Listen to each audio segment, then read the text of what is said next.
Hello, everyone, and welcome to Moving Mountains for You. I'm your host, Ice Let Celadon. I go by Sachi Ice Queen on a lot of social media. Today, we have a special episode, and it's already been live streamed on Facebook. So, we definitely wanted to get a portion of it, definitely on our channel.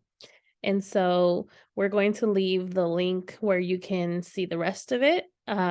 We didn't want to share the whole episode because it was quite long, but we do want you to know that you can watch the rest of it on our Facebook page. Sachi Ice Queen is where it's there. We also have Moving Mountains for You Facebook group. You can also watch it the whole thing there too. And of course, you can always listen to our podcast on Spotify, Google podcast, as well as Radio Public. And so I'm super excited for this amazing man and all the information that you're about to hear. Like I always tell everyone, these episodes in this entire podcast is brought to you by Learning Idiom, which is a nonprofit organization where we break language barriers and culture barriers by perfecting people's English and Spanish. And I am part of Learning Idiom. And today, my co-host Claudia Fountain couldn't be with us, and so I brought on, the Monarch of Fire so that he could co-host with me. And so I'm super excited for you guys to see the interview and also, just experience it with us. And so I'm super excited for you guys to see Dr. Robb Kelly and hear his amazing wisdom and just to be part of this episode with us. Because when you're watching, you're part of our family, you're part of our audience. And so if you have any questions, definitely reach out to us. Again, this is a Sachi Ice Queen. I go by Ice Let Celadon in the professional world. I'm a realtor, publisher, and a podcaster. So me and the Monarch of Fire are part of the first bilingual publishing company in the state of Arkansas. Authors are us. So definitely check us out. And so without further ado, I'm going to go ahead and share my screen. Oh, sorry about that. Let me, well, that's not, sorry about this, guys. But yeah, so if you want to see the rest of it, definitely check it out. Here it is. Okay, so this is going to be the episode, and just definitely let us know. I'm not going to share the whole entire video because it is about an hour, but I'll share a good portion of it. So here we go. Super excited. So maybe he's about to get on.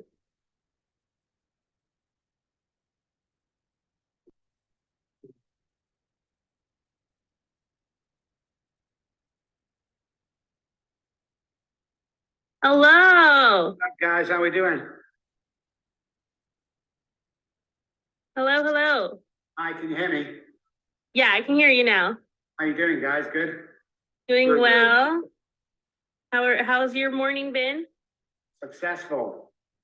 Awesome. That is the best way that it can be. So Definitely. So yeah, we want to definitely thank you for your time. We appreciate your time. Welcome back from Vegas, I saw. Oh, thank you. Yes. But it's good to see you, and definitely wanted to shout out Courtney. She's amazing. Yeah, she is. She's like our best employee. She's one of my best friends. She's freaking awesome. Yeah, for sure. So it's funny because she started working for me about 6 years ago, and only about 6 months ago did I first meet her in person. Oh wow. I know, yeah. Virtual assistant for a job. Those virtual assistants, they're amazing. They are. But yeah, thank you so much for your time. We're very excited to have you on. Moving Mountains for You is the podcast. It's brought to you by Authors Are Us and Learning Idiom. So definitely wanted to have you share your wisdom with us. And this is John, aka the Monarch of Fire. And I go by Sachi Ice Queen on a lot of social media. Today we have the amazing Dr. Robb Kelly, and I'm gonna go ahead and introduce John, and he's gonna be my co-host for today. So I'm excited for you guys to conversate and him get to ask you all the important questions. But again, definitely wanted to thank you for your time. So welcome, and we definitely appreciate this time with you. So the Monarch of Fire, he's part of Authors Are Us as well. And so he's a mechanic, as well as he has a lot of firemen and first responder background. So go ahead and explore. Well, as you're saying, I'm actually a retired fireman and paramedic of 10 years. I'm a full-time mobile mechanic. I'm full-time with Authors Are Us and Learning Idiom. Also trying to hit my influencer status as well. And just honestly, I've been waiting on this day to sit and talk with Dr. Robb Kelly for a while now. But Dr. Robb Kelly, why don't you introduce yourself and tell us a little bit about you? Sure, my name is Dr. Robb Kelly. I specialize in addiction, in childhood trauma, in any kind of childhood abuse, and also neuroscience, changing the brain, rewiring the brain, using lots of tools. My company has 5 offices around the world, over 8,000 patients over the last 20-something years, 30 years. And yeah, we just love what we do because we do what we love. You know, it's we do conferences, we do TV, we do radio, podcast, books, all of the above, which keeps me busy, or my wife would say keeps me out of trouble. I don't know whether I agree with her there, but yeah, keep busy, love what I do, and it's great to be here today. It's very fascinating. Congratulations on all your success. Thank you. It's been a long time coming, but we truly believe that we're the best in the world, and that's the attitude we have, and there's no such thing as a bad day, but we do have better days than others, that's for sure. Well, let's get down to the nitty-gritty, shall we? Yeah. We prepared some very interesting questions for you. This one is personally a question that I wanted to ask. What made you become who you are today? It wasn't out of choice, I must admit. It was out of pain and loss.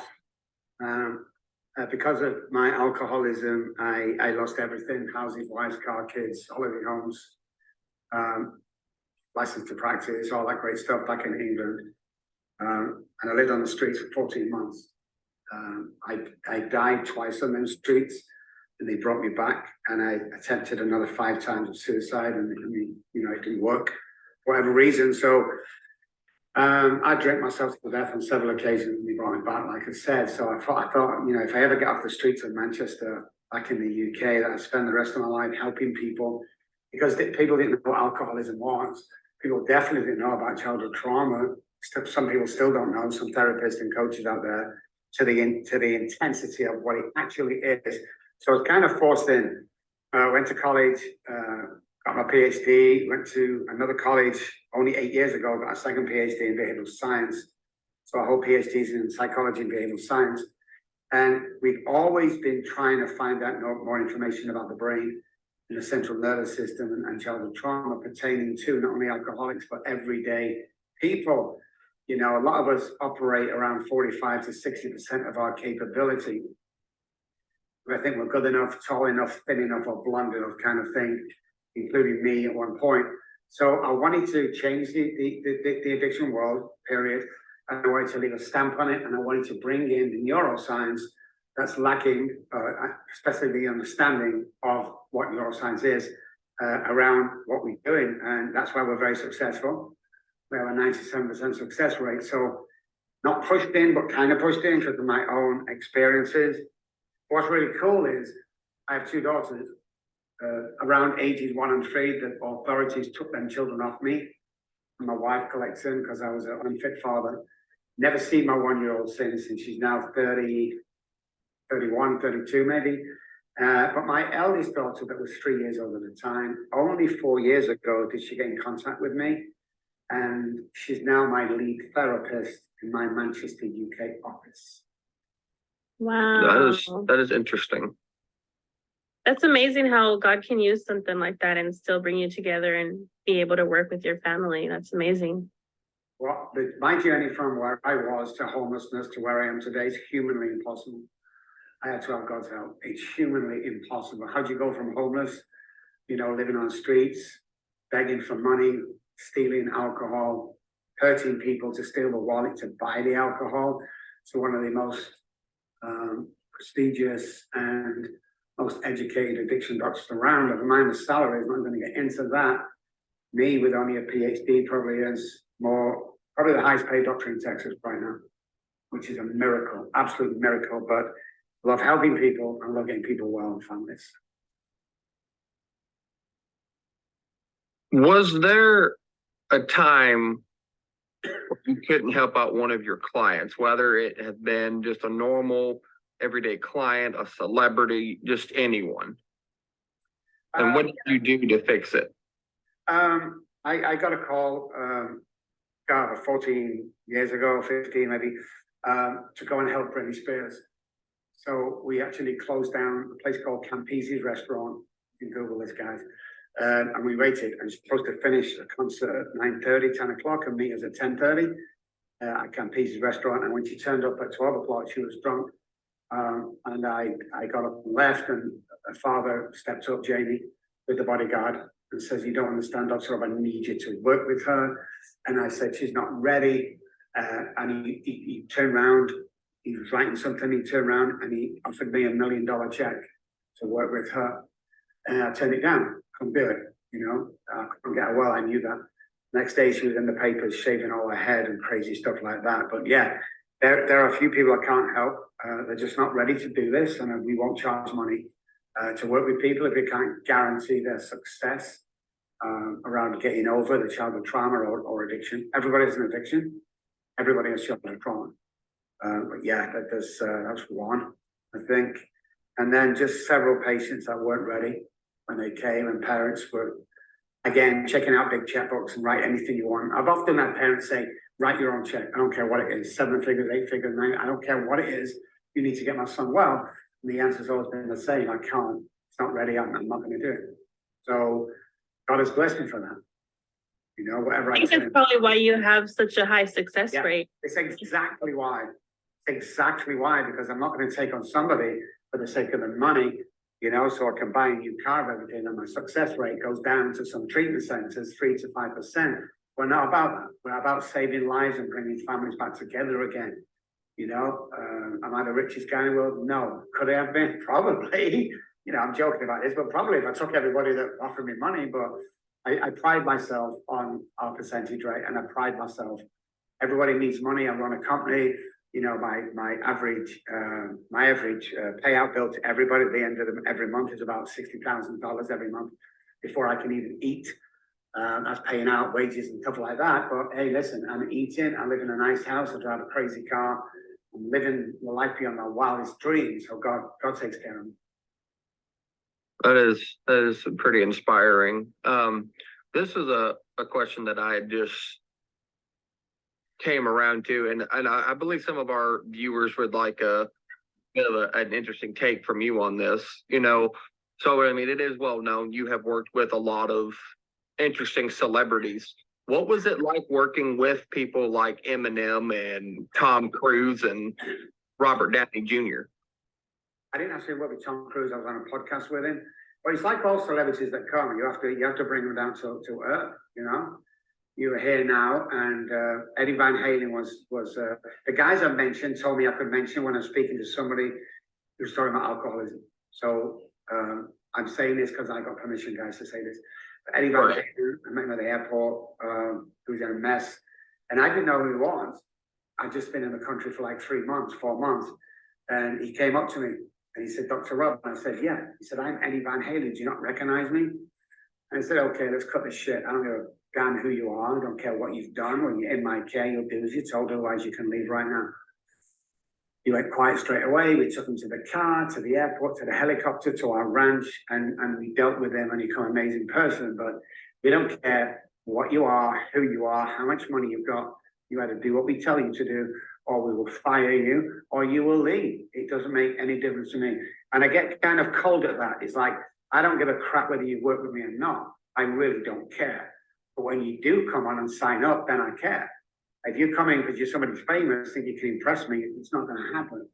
I've met more people that are famous than any of you guys that think you're famous or are famous. It doesn't, it doesn't sway me at all. And of course, all my staff are told never take photographs with patients whose face is recognizable. You treat them like any other client. And so once you break that initial contact of people having yes men around you all the time, and all of a sudden they pay me a fortune to come here, and I say, hell no, you're not getting away with that, then things change. And I can be quite aggressive with that. I know I'm being nice today, but I curse a lot, I'll shout, I'll get in your face, I'll grab you by the scruff of the neck, and I'll tell you directly, stop that shit when you come to my place. It stops now. That's it, really. It impresses me anymore. As a doctor in this line of work, can you agree with the old phrase, you can't help somebody who don't want to be helped? There's a lot of phrases and a lot of crap that I don't believe in from the old model of addiction that people are still doing. But I do believe that. I'm a very believer that if you don't want help, there's nothing I can do. Can I persuade you? Nope, I'm not going to try to do it. In fact, some pre-clients have called me up saying, Dr. Robb, I think I'm going to drink. Can you help me? My answer is go drink.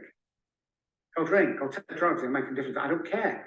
Unless you sign on, then I care. Then I'll go to any lengths. So yeah, I fully agree with that.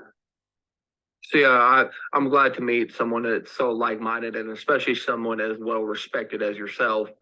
In my years of medical work and research, we would have a lot of individuals of that nature. They would be grateful that we came out and we maybe saved their friend from ODing or from secluding from alcohol poisoning.